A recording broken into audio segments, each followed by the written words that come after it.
Hello guys, welcome back to mackerel.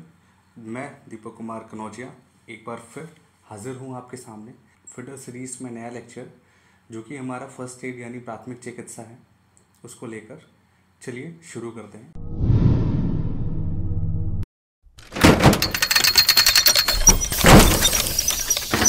First aid यानी प्राथमिक चिकित्सा जान बचाने के लिए बहुत ही ज़्यादा आवश्यक है। हर व्यक्ति को फर्स्ट एड के बारे में जानकारी होनी चाहिए। फर्स्ट एड यानी प्राथमिक चिकित्सा किसी भी घायल या बीमार व्यक्ति को अस्पताल पहुंचाने से पहले उसकी जान बचाने के लिए हमारे द्वारा किए गए प्रयासों को ही प्राथमिक चिकित्सा यानी फर्स्ट एड कहा जाता है। ज़्यादातर कार्यशाला यानी वर्कशॉप में डॉक्टर की सुविधा होती है, लेकिन कुछ कार्यशालाओं में यह सुविधा उपलब्ध नहीं होती। इसीलिए प्राथमिक उपचार के लिए कार्यशाला में निम्नलिखित साधन व दवाइयाँ होनी चाहिए, जैसे tincture iodine, tincture benzene, bandage safety pin, Burnol, लकड़ी की खपच्चियाँ यानी किसी को चोट लग जाए तो सपोर्ट प्रोवाइड करने के लिए, ड्रॉपर, डेटॉल, रुई, दर्द निवारक गोलियाँ, कच्चा प्लास्टर, आँख धोने वाला कपड़ा, खासकर जिस कार्यशाला में वेल्डिंग का प्रयोग होता है वहाँ के लिए, जाली वाला कपड़ा, स्ट्रेचर इत्यादि। अब फर्स्ट एड के समय हमें किन पॉइंट्स को याद रखना चाहिए? प्राथमिक उपचार के समय ध्यान देने योग्य बिंदु, यानी दुर्घटना के बारे में बात करके समय ना गंवाएं और जल्द से जल्द प्राथमिक उपचार उस व्यक्ति को दें जिसको आवश्यकता है। दुर्घटनाग्रस्त या बीमार व्यक्ति के लिए सही प्राथमिक चिकित्सा का प्रयोग करें। किसी को डॉक्टर बुलाने को कहें। दुर्घटनाग्रस्त व्यक्ति बेहोश है तथा यदि उसे खून निकल रहा है तो सबसे पहले खून को रोकने की कोशिश करनी चाहिए। यदि दुर्घटनाग्रस्त व्यक्ति आग से घिरे हैं या बिजली से चिपका है तो सावधानी पूर्वक इन चीज़ों को अलग करने की कोशिश करें।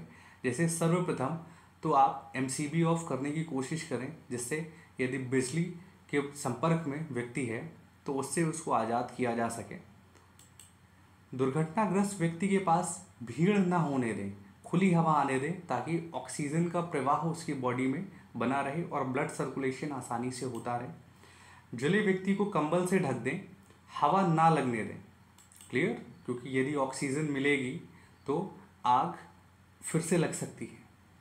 यदि संबंधित व्यक्ति मृत लग रहा है तो भी उसे प्राथमिक चिकित्सा तब तक देते रहें जब तक कोई रिस्पॉन्सिबल अथॉरिटी यानी डॉक्टर्स उसे डेड यानी मृत घोषित ना कर दें।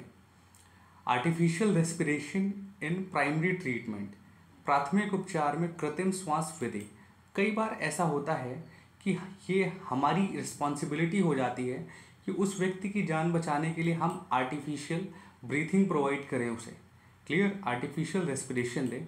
अब इसके लिए बेसिकली 3 विधियाँ यूज़ की जाती हैं। सर्वप्रथम शेफर विधि यानी शेफर्स प्रोसेस, द्वितीय सिल्वेस्टर विधि यानी सिल्वेस्टर्स प्रोसेस, तृतीय लाबोर्ड विधि यानी लाबोर्ड प्रोसेस। चलिए बात करते हैं शेफर्स प्रोसेस की। तो इसमें रोगी को सर्वप्रथम औंधा लिटाया जाता है और हाथ सिर की ओर फैला दिए जाते हैं। अब सिर को एक ओर घुमा दें जिससे मुंह और नाक धरती से अलग रहे। उसकी जीभ बाहर निकाल दें। फिर उस रोगी के बगल में स्वयं आप घुटनों के बल उसके सिर की ओर अपना मुंह करके बैठें। अपना हाथ उसकी कमर पर रखें और झुककर अपनी बाहों को सीधा और कड़ा करके शरीर का झोंका हाथ पर डालें। देखिए कुछ इस तरीके से व्यक्ति को औंधा लेटाया हमने, फिर उसकी गर्दन को एक तरफ घुमा दिया जिससे मुंह और नाक धरती से अलग रहे। फिर घुटनों को मोड़कर उस व्यक्ति के पास बैठें और अपनी बाहों को सीधा और कड़ा करके शरीर का झोंका हाथ पर डालें। क्लियर? उससे रोगी के डायफ्राम पर आगे की ओर दबाव पड़ता है और फेफड़े की हवा बाहर निकलती है। फिर धीरे धीरे हाथ पीछे की ओर खिसकाएं और हाथ पर से बोझ को उठाएं। इससे डायफ्राम फिर अपनी पुरानी जगह पर आ जाता है और सांस अंदर जाती है। यही क्रम हमें चालू रखना है। लगभग 1 मिनट में 12 बार इस क्रिया को करते रहना है। जब स्वाभाविक रूप से सांस चालू हो जाए तो आर्टिफिशियल रेस्पिरेशन विधि को बंद कर देना चाहिए। क्लियर? तो ये था हमारा शेफर्स विधि।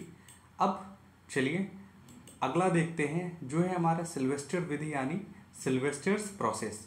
इसमें सर्वप्रथम रोगी को चित्त लेटाते हैं, फिर रोगी को समतल धरातल पर लेटाएं, कंधे को तकिए से कुछ ऊपर उठाएं, उसकी जीभ बाहर निकालेंगे और सहायक से कहेंगे कि किसी रुमाल से उसको पकड़े रहें ताकि वह अंदर ना जा सके। जीभ को पकड़ कर रखना है हमें।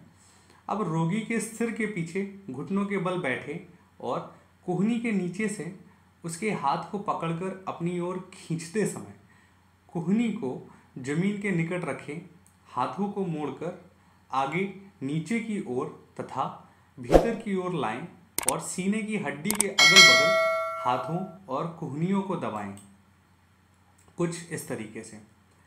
जो व्यक्ति नीचे लेटा हुआ है उसके स्टर्नम के ऊपर डायरेक्टली हमें शोल्डर्स को रखना है, एल्बो को लॉक करना है और आर्म्स को स्टिफ रखना है।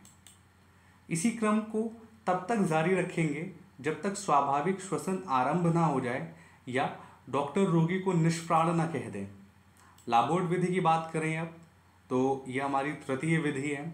इसमें कठिनाई नहीं आती है क्योंकि यह सिंपल है। कई मूवीज़ में भी आपने इसको देखा होगा। इस विधि में रोगी को सीधा लेटाते हैं और सर्वप्रथम उसके मुंह को साफ करते हैं। फिर अपना एक हाथ उसके सिर के नीचे लगाकर स्वयं करवट लेकर उसके एक तरफ बैठ जाएंगे तथा अपने मुंह से उसके मुंह में फूंक मारकर हवा देंगे जैसा कि चित्र में दिखाया गया है। फूंक मारने के बाद अपना मुंह तब तक हटा लें जब तक वह हवा बाहर ना निकल जाए। पुनः मुंह से फूंक मारते रहें। तो इस प्रकार ये 3 विधियां हमारी डिस्कस कर चुके हैं हम लोग, जिनके बेसिस पर हम किसी व्यक्ति को आर्टिफिशियल रेस्पिरेशन प्रोवाइड करके उसकी जान को बचा सकते हैं। और ये मैं खुद आपसे कहूँगा कि रेड क्रॉस सोसाइटी जैसी संस्थाएं हैं जो किसी भी व्यक्ति को फर्स्ट एड यानी प्राथमिक चिकित्सा में ट्रेन करती हैं।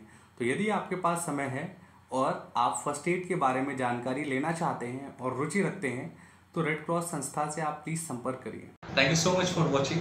Don't forget to subscribe the channel, hit the bell icon. Please share the video. If